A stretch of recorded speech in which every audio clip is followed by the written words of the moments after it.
We try to take the time it takes to do it right at the feed yard. Low stress handling is something that takes a little bit more time up front, but I think it pays big dividends in the end. We acclimate calves when they arrive at the feed yard, and basically what that is we teach the calves to be confident around handlers both on horseback and on foot.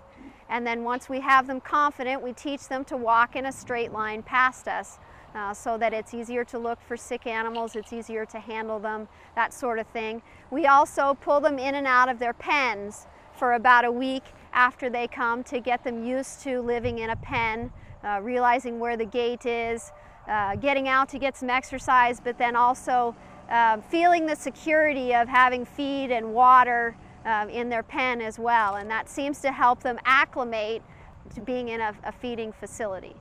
We teach them what we expect of them. It's like sending your kids to kindergarten, you know? Everybody's got to learn to sit there and raise their hand when they want the teacher to call on them. Well, you know, I mean, it's in the same essence, that's what we're doing with our cattle. We're teaching them what to expect. We're teaching them that we're going to take care of them, and we're teaching them to do what we ask them to do.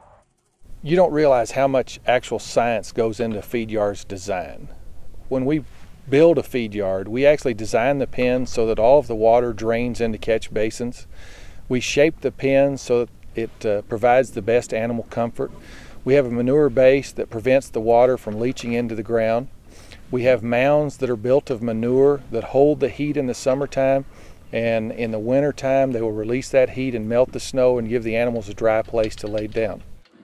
Animal welfare is critical on the dairy farm, and it's an everyday deal here. It doesn't matter if it's the 4th of July, Christmas Day, a blizzard's raging outside. You've got to get up every day and take care of these cows. They depend on me or my family to be out here watching over them, to make sure they're fed, well cared for, and tended to if they're sick. I think having an open door policy is critical.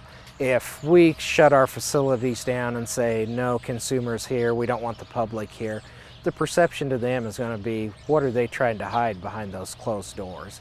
So my operation, from the processing plant to the milking parlor to where the baby calves are raised to where we keep the cows, is completely open, and anyone that wants to come here and have a tour of that, and I can explain to them what we do on a daily basis, I'd love to have them out here. I think that's critical. We really need to get the consumer involved in what we're doing.